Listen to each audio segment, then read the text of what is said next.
Hey everybody, this video I'm going to rekey this cylinder. I picked this one in the last video and I've already rekeyed it to these keys. And so now this one will just rekey it here as well. First thing that we'll need to do is get access to the back here. So we're actually going to shim this open.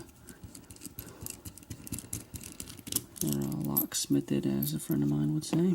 And this is kind of bent here, so just file 13 that.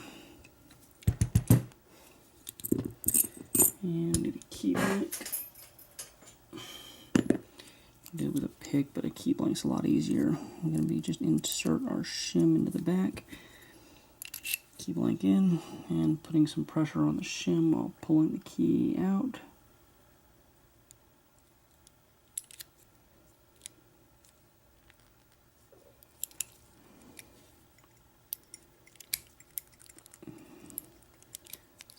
Tapping hell, there we go. Now you feel the shim just kind of slide between the driver and the plug. One more to go here, there we go. So I've got it shimmed. And need a follower. And get a little pins out of there. New key code is 44868. And I've already went ahead and got the pins out just for time purposes here. I'm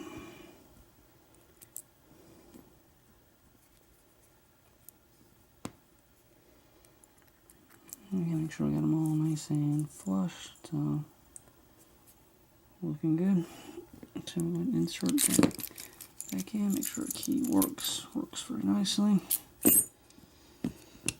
And I don't have a tailpiece for it now, just if I ever do need to use this. Chances are I never will, but just in case, you know, just be using a tailpiece that's all in the lock I'm replacing, or just a tailpiece out of my tailpiece kit. And since there's no tailpiece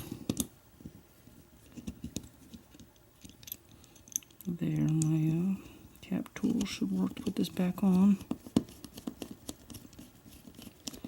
Very nice. Make sure it's not too tight, and the key comes out so you know it's in the right tight or adjustment, I guess. Yeah, it's too tight, the plug's real hard to turn. Too loose, the key doesn't want to slide out. So that's good to go.